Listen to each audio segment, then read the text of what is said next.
Shalom, brothers and sisters. I'm back with another video. Today we're going to be looking into more of Nibiru mysteries. We're going to be looking at the Lost Book of Enki. We're going to be looking at how the mission started on Earth to get the gold. Gold was the salvation for Nibiru, you guys. If you did not know that, that is the real reason why they actually came, or the Anunnaki came to the Earth, okay, was to save their planet.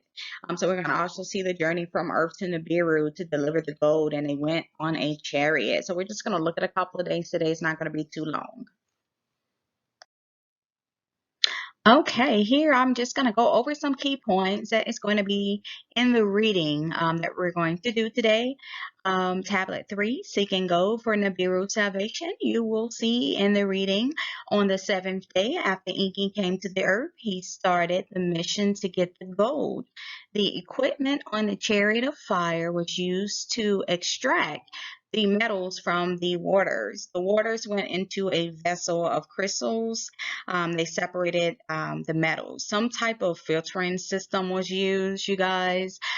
They were working for 6 days doing this, and they collected the metals. On the 7th day, the metals were examined by Enki and a Lelu. A Lelu is actually Enki's stepfather. Okay, when they did examine this, you guys, they found copper, and they, continued to search for gold. Now, as they continued on with the mission, you will see that Enki paid attention to the moon in the night sky, and he started to observe the moon, and he learned the cycle of the moon, and he established a month on the earth, you guys. He also announced the 7th day as a day of rest. Does that sound familiar to you guys with the God in the Bible in the beginning of Genesis, how the days were established on the earth?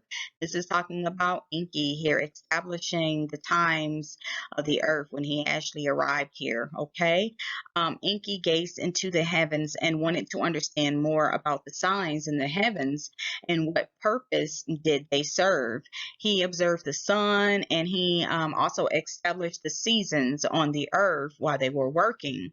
When he saw in the heavens that Nibiru was getting close to the earth, Anu, the king of Nibiru, actually inquired about the gold. He wanted an update on the mission of obtaining the gold, but you will see not enough gold was collected, so they had to wait another shard. Well, a shard is 3,600 years, you guys, so that's a very long time. That Nibiru was on its cycle. So the planet actually comes around towards Earth every 3,600 years. This is why you hear a lot about Nibiru returning. It returns on its cycle every 3,600 years. So as we now see Nibiru coming in right now, a lot of people are seeing Nibiru in the sky. So the planet is actually coming around again. It's going to orbit around our sun. So what happens is when Nibiru comes around, the Anunnaki returns, you guys. It's a cycle. They're just letting you know that they come here during this time.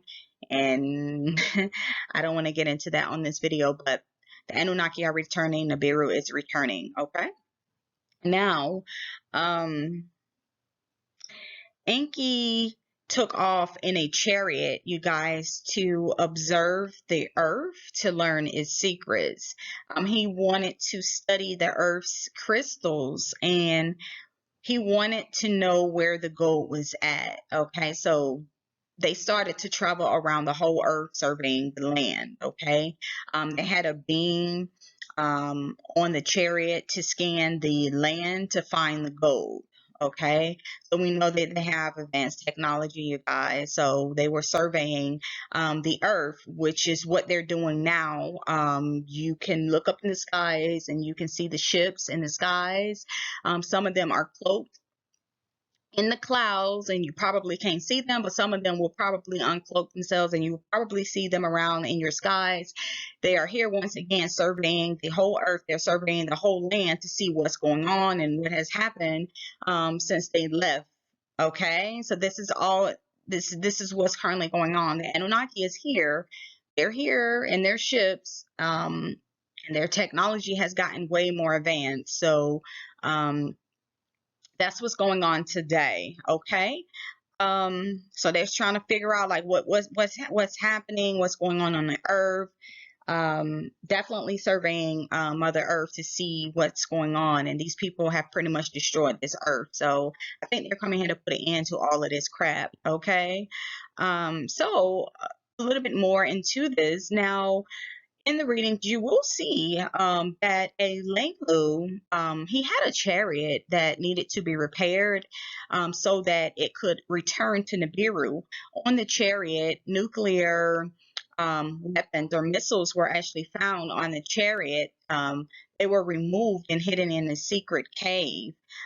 He told Anzu that these weapons should never be used on the earth or in heaven.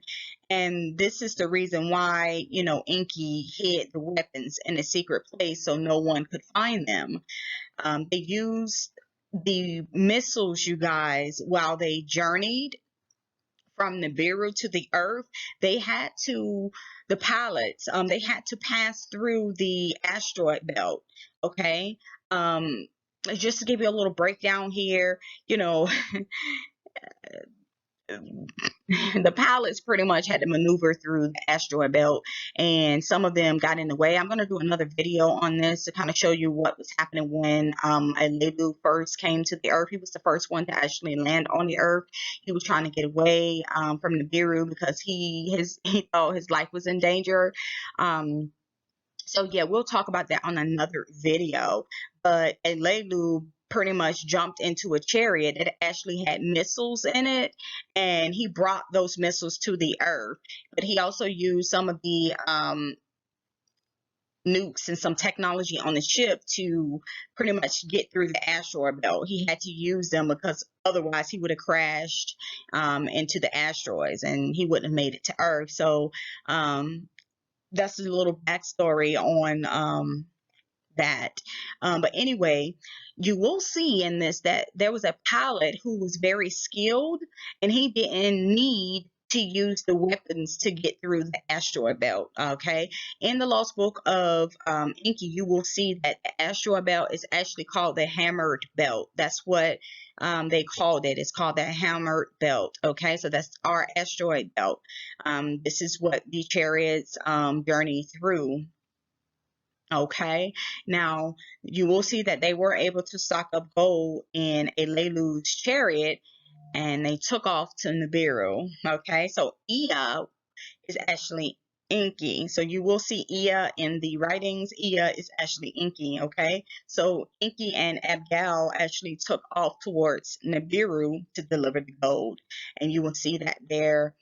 And we'll leave it at that. Okay, now we're going to get straight into the readings. Okay.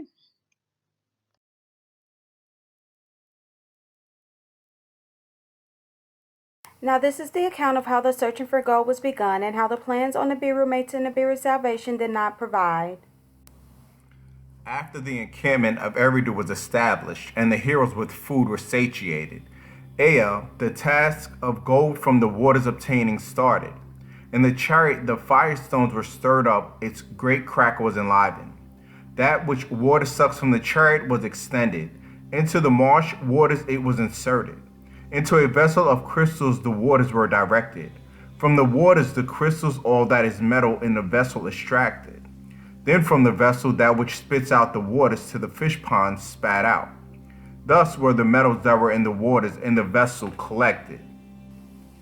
Ingenious was Ea's handiwork, an artful fashioner indeed he was. For 6 earth days marsh waters were sucked in, marsh waters were spat out. In the vessel metals indeed were collected. The metals on the 7th day by Ea and Alela were examined. Of many kinds were the metals in the vessel. Iron there was, much copper there was, of gold there was no abundance. In the chariot another vessel. The artful handiwork of Nedmud, the metals after their kinds were separated. Ashore, kind by kind, they were carried. For 6 days thus did the heroes toil. On the 7th day they rested. For 6 days were the crystal vessels filled and emptied. On the 7th day were the metals accounted. There was iron and there was copper, and other metals too. Of the gold, the smallest pile was accumulated. In the night times the moon waxed and waned. By the name month did Ea its circuit call. At month's very start, its luminous horn 6 days signified. By its half crown, the seventh day, it announced. A day to rest it was. At midway, by a fullness was the moon distinguished. Then it paused to become diminished. With the sun's course was the moon's circuit appearing. With Earth's circuit, it was its face revealing. Fascinated by the moon's motions was Ea. Its attachment as Kingu to Ki he contemplated. What purpose did the attachment serve? What heavenly sign was it giving? A month did Ea the moon's circuit call.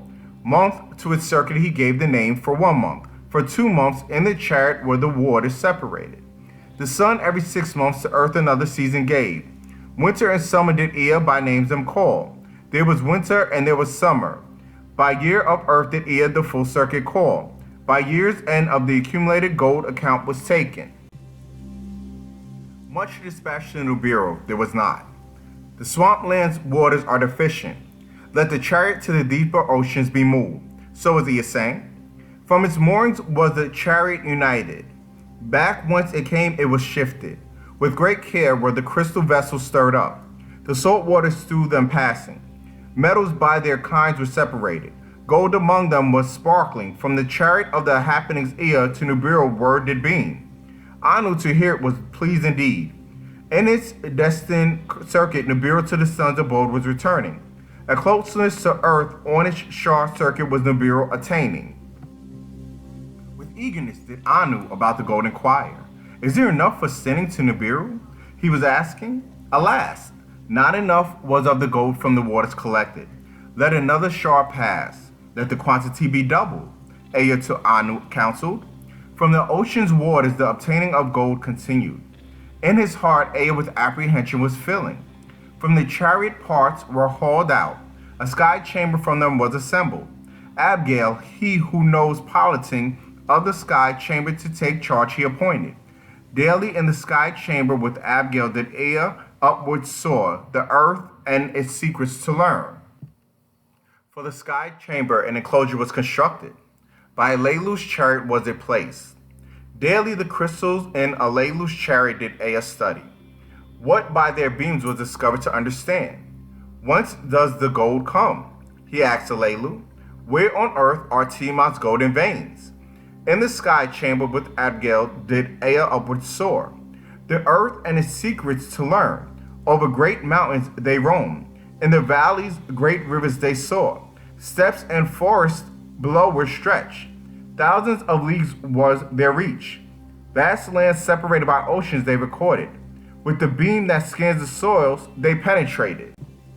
On Nibiru, impatience was growing. Can gold protection provide? Was the outcry increasing?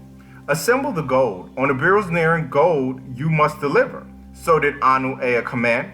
Repair Alelu's chariot. For returning to Nibiru make it fit. For the shard's completion make it ready. So was Anu saying. Ea his father's, the king, words was heeding. The repairing of Alelu's chariot he was contemplating. As a sky chamber one eve by the side of the chariot they landed. With Abgail the chariot they entered, a secret deed in the darkness to perform. The weapons of terror, the 7 of them, from the chariot they removed. To the sky chamber they took them. Inside the sky chamber them to give hiding. By sunrise Ea with Abgail in the sky chamber soared. To another land was their direction. There, in a secret place did Ea the weapons hide. In a cave, a place unknown, he stored them. Then to Anzu Ea words of command gave. To repair Alelu's chariot he him directed. For returning to Nibiru to make it fit. By the shard's completion to make it ready. Anzu, in the ways of chariots greatly skilled, to the task his labor set. He made its thrusters hum again. Its tablets he carefully considered. The absence of the weapons of terror he soon discovered. With anger, Anzu cried out. Ea of their hiding away gave the explanation. Forsworn is the weapon's use, Ea was saying. Neither in the heavens nor on firm land shall they ever be harnessed. Without them no passage through the hammered bracelet is safe, Anzu was saying. Without them, without water thrusters, the danger is endurance surpassing. Alelu of Eridu, the commander, the words of Ea considered. To the words of Anzu heed he gave. The words of Ea by the council of Nibiru are attested. Alelu was saying, but without the chariot's return, Nibiru shall be doomed. Abigail, he who knows piloting boldly towards the leader, stepped forward. I shall be the pilot. The dangers I shall valiantly face, he was saying. Thus was the decision made.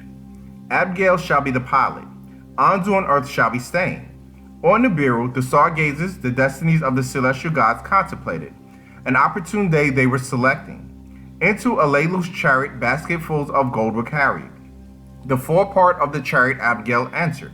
The commander's seat he occupied. From the chariot of Ea, to him Ea a tablet of destiny gave. It shall be that which shows the way for you. By it the open pathway you shall find. The chariot's firestone Abigail stirred up. Their hum like music was enthralling. The chariot's great cracker he enlivened. A reddish brilliance it was casting. Ea and Alelu, the multitude of heroes, were standing around. Farewell to him they were bidding. Then the chariot with a roar heavenward rose. To the heavens it ascended. To Nibiru words of the ascent were beamed. On Nibiru there was much expecting.